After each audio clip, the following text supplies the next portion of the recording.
Her future matters. Yours never did. My dad said it loud enough for the whole room to freeze. Conversations cut off mid-sentence, the overhead lights flickering as every face shifted toward me. My sister hid a smile behind her straw. My mother kept cutting her steak, pretending the moment didn't exist. I didn't defend myself. I didn't even blink. I just tightened my grip on the folder resting against my thigh, the one they all assumed was irrelevant. They thought his words would break me in front of them. They just didn't realize who else was listening that night. I learned early that silence was easier for everyone. It kept the house steady. It kept the peace from cracking. It kept me in the place they expected, quiet, useful, invisible. When I was 8, Tessa threw a tantrum over a toy. She wanted something I had saved birthday money for. She screamed until her voice went hoarse.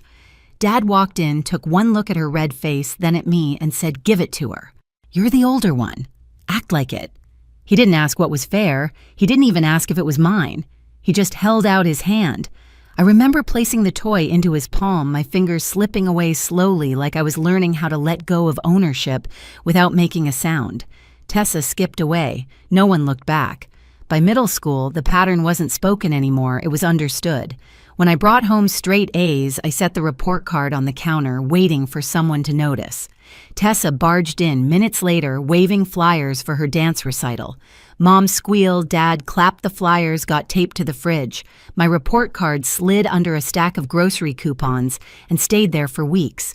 One afternoon, I found it bent a ring of coffee at the corner. I didn't say anything. I just smoothed the paper flat and tucked it into a folder in my room. Holding it felt like proof that something I did mattered, if only to me. High school made it worse. I picked up a part-time job at a diner, saving tips in a jar under my bed. It wasn't much crumpled bills, coins that smelled like metal and grease, but it was mine. I planned to use it for college applications, the ones no one else encouraged me to fill out. Then one Saturday morning, I came home to find the jar empty. Mom stood at the kitchen sink, washing dishes as if nothing had changed. When I asked, she didn't look at me. She just said, "Your sister needs new shoes for her competition. You'll manage. You always do." My throat tightened, but I nodded. Arguing never worked. It only made me the villain in my own house. Dad had a way of making Tessa's ambitions sound like destiny, and mine sound like inconvenience. If she wanted a ride to practice, I drove. If she wanted spending money, I figured it out. If she failed at something, someone else was blamed. If I slipped even once, the whole disappointment shifted onto me. I learned to anticipate needs before they were spoken to, apologize for things I didn't do to disappear before I irritated anyone. Responsibility became second nature, not because I was mature, but because they insisted I carry what she dropped. There were nights I sat in the hallway listening to muffled laughter from the living room. They'd be watching a movie, or celebrating something Tessa accomplished, or planning her next audition. I'd hover by the stairs, waiting for an invitation that never came. Sometimes Dad would glance my way, then pull the door halfway closed, blocking me from sight. I'd stand there a moment longer until the sound of their joy felt like static in my chest, then turn away. The worst part wasn't the favoritism, it was how normal it became. How every slight, every dismissal, every expectation that I'd handle it softened into routine. I stopped asking to be seen. I stopped expecting fairness. I stopped believing there was space for me at any table, family or otherwise. Looking back, there wasn't one moment that broke me. It was the slow carving away of worth, year after year, until I learned the one lesson they needed me to understand. I wasn't meant to take up space in that house. And for a long time, I didn't. The morning of the interview felt different. Quiet, steady, almost careful with me. I woke before the sun steamed my blazer, laid the folder on my bed, rehearsed answers under my breath. For once, the silence in the house wasn't heavy. It felt like the day might finally bend in my direction. Then Tessa appeared at my door, sipping an iced drink, sunglasses still on, though we were indoors. "I need you to take me to the mall by noon," she said, like she was ordering a ride service. "I can't," I answered, zipping my portfolio. "My interview is at 12:30. She blinked, slowly confused, not by my words, but by the fact I thought they mattered. "Take me first. Just call them and move it." I stared at her. "I'm not canceling my job interview just to drive you to the mall." The sentence hung in the space between us, unfamiliar, like speaking a language this house didn't recognize. Her face tightened. She didn't argue. She just said, "I'll tell Dad." He arrived less than 2 minutes later, footsteps heavy, jaw set like he'd been waiting years for a reason to explode. He didn't ask. He didn't listen. He just pointed at me. "What's this I'm hearing? You're refusing to take your sister where she needs to go. I have an interview," I said quietly. "It's important." He laughed, cruel, loud, the kind that fills a room and empties it at the same time. And then he said it. "Her future matters, yours never did." The words hit before his hands did. He shoved me so hard my back slammed into the hallway wall. The picture frame cracked behind me, glass skittering across the floor. My shoulder throbbed. Tessa watched from the counter, chewing gum like she was passing time. Mom walked in, saw me on the ground, and sighed as if I'd spoiled her morning. "Why do you always start something? No one helped me stand. No one asked if I was hurt." Dad just stepped closer, blocking the doorway, waiting for me to fold. But something in me shifted, quiet and final. I picked up my keys, brushed glass from my sleeve, and walked toward the door. I felt him move to block me again. This time I didn't stop. This time I walked out. The air outside was cold enough to sting, but it was the first breath that didn't feel borrowed. I walked down the driveway, the cracks in the concrete blurred under my feet, Dad's shouting fading behind the door he couldn't reach me through anymore. I didn't look back.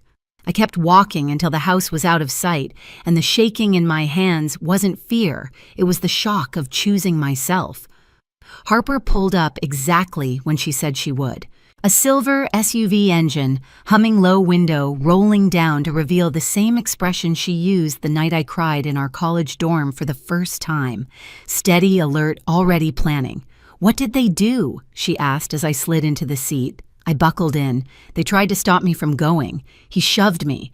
He said I paused, swallowing the echo of the words. He said my future never mattered. She didn't gasp. She didn't ask why. She just gripped the steering wheel tighter. "Then we're going to make sure they can't touch your future again." The drive to downtown felt unreal. My blazer was wrinkled from his hands. There was a faint scratch across my shoulder. My chest still ached where the air had left it. But Harper kept her voice calm, going over practice questions, adjusting my collar, handing me water like we were doing something ordinary instead of rebuilding the entire trajectory of my life. The lobby of the tech company smelled like polished stone and cold air.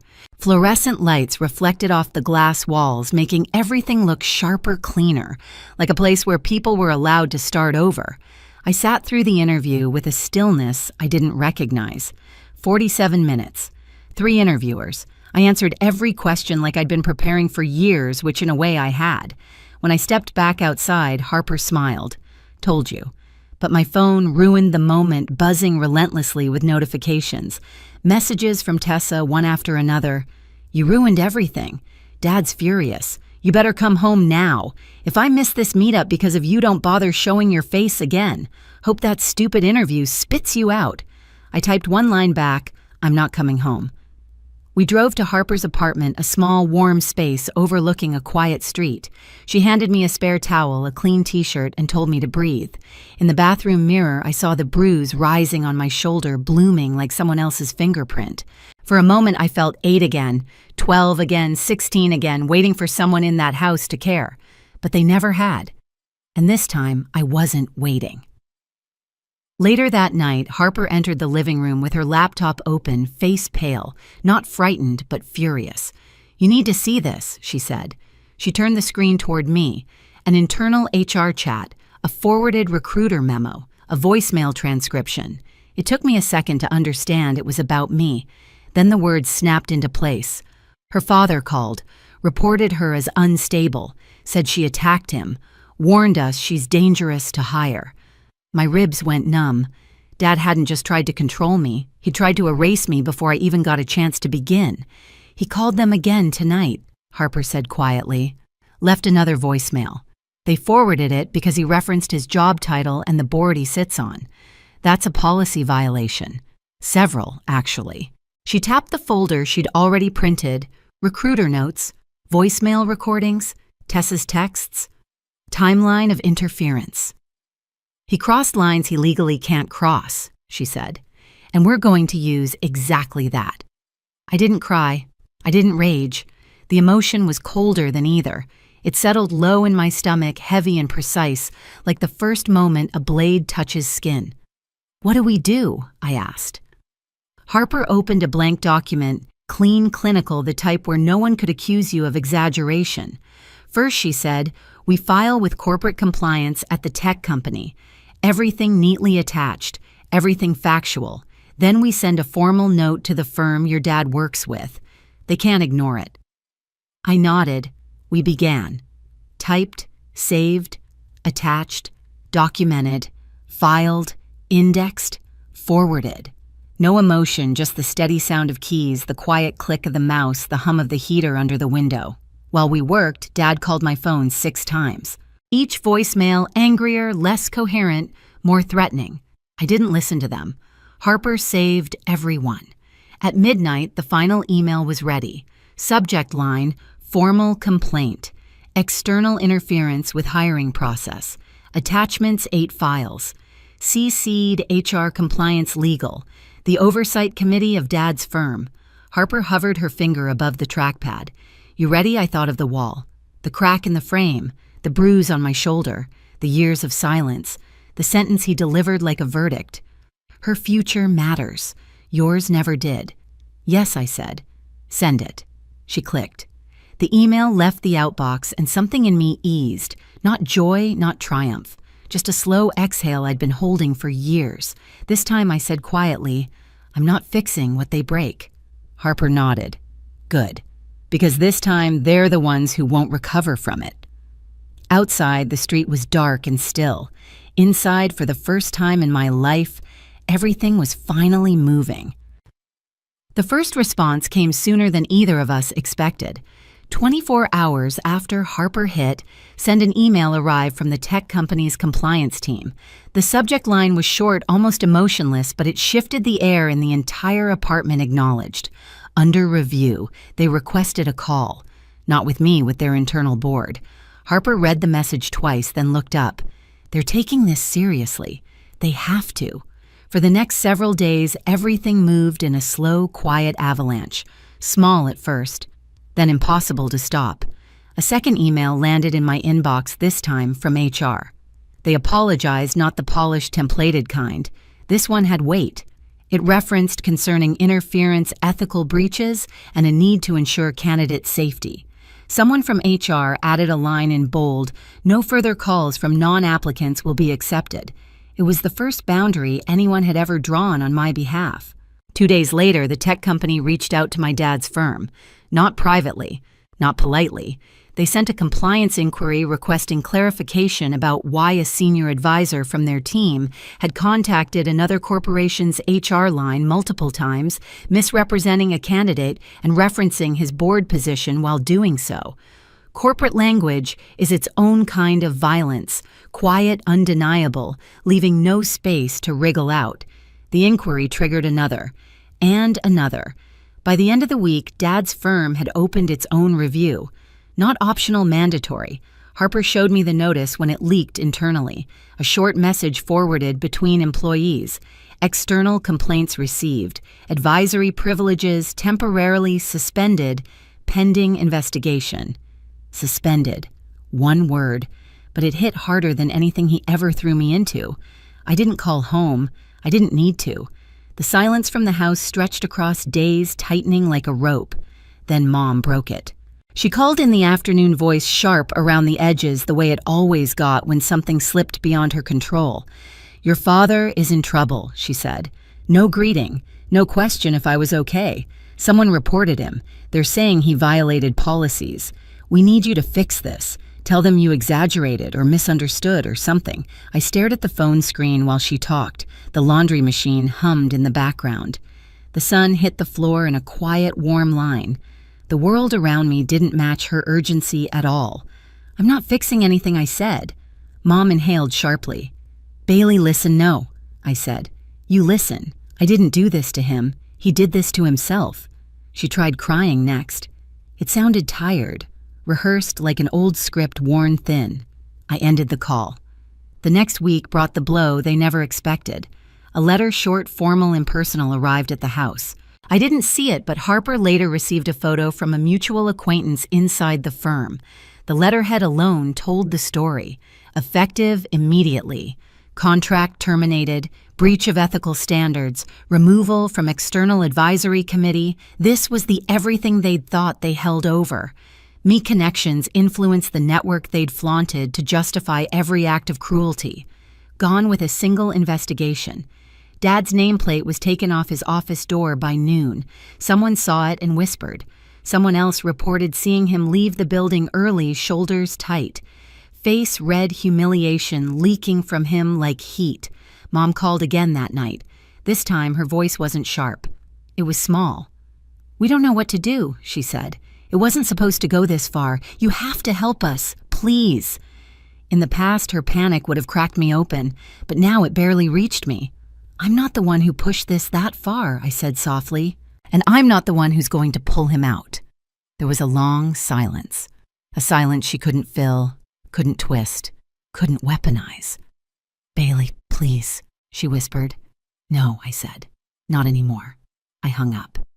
Later that evening, HR from the tech company scheduled a private meeting. The room was small, lined with glass and soft lighting. They apologized again, this time in person. They offered me the job. Full salary, benefits, a relocation package, and a written guarantee that any future interference from outside parties would be treated as harassment. It wasn't the apology that mattered. It was the acknowledgement that my future did matter. Always had. When I stepped out of the building, the city air felt different. Wide, cold, clean. My phone buzzed again. A voicemail from Dad. The tone was unfamiliar, strained, frantic, stripped of the confidence he'd worn all his life. I deleted it without listening. Walking down the street, I realized something simple, something undeniable. I didn't take anything from them. They were the ones who handed it all away. The first morning in my new apartment felt unreal. No raised voices, no footsteps pacing the hallway, no tension coiled in the walls like electricity waiting to strike. Just quiet. Light came in through the thin curtains, soft pale, nothing like the harsh bulbs at home. I stood barefoot on the cool floor, holding a mug Harper had lent me. The steam rose in slow spirals, the air settling around me with a softness I didn't recognize. For the first time, silence didn't feel like punishment. It felt like space. My space. I traced the faint bruise on my shoulder, now only a shadow of itself. It didn't sting anymore. It didn't burn. It simply existed, evidence of a moment that used to define me, now fading into something I could finally walk past. A reminder, not a wound. The city outside was alive, cars humming below, someone shouting good morning across the street, a dog barking into the open air. None of it had anything to do with me, and that was the comfort. I wasn't the center of anyone's anger here. I wasn't the problem to fix. I wasn't the scapegoat or the forgotten one. I was just a person starting over. I opened my laptop to an inbox filled with onboarding documents, schedules for training, welcome messages from people who didn't know me beyond what I had earned. They didn't know my family. They didn't know the walls I'd been thrown into or the years I'd spent invisible. They only knew the work I'd done, the interview I'd passed, the skills I carried. It was strange seeing a future built on my merits alone. Stranger still, realizing how heavy the past had been only once I stepped out from under it. My phone buzzed once on the counter. A text from Mom. "We need to talk." Then another, "Please." I let the screen dim on its own. I didn't owe them an answer. Silence was no longer submission. Now it was a boundary. I took another sip of coffee, watching the morning light brighten the small room. The city felt wide open in a way I'd never known, like every street, every sound, every breath belonged to a life that finally had room for me. For the first time, I wasn't waiting for the next storm. I wasn't preparing for impact. I wasn't bracing myself. I was free. Walking away was the only thing I ever took from them. Every consequence that followed was one they created themselves. Freedom didn't come from winning. It came from refusing to stay where I was never meant to grow. Some doors don't close behind you. They disappear the moment you stop knocking. If this story stayed with you, join our channel for more cold, silent, and cathartic family dramas. Tell us where you're watching from and share the moment you first chose yourself. Your story might be the next one we bring to life.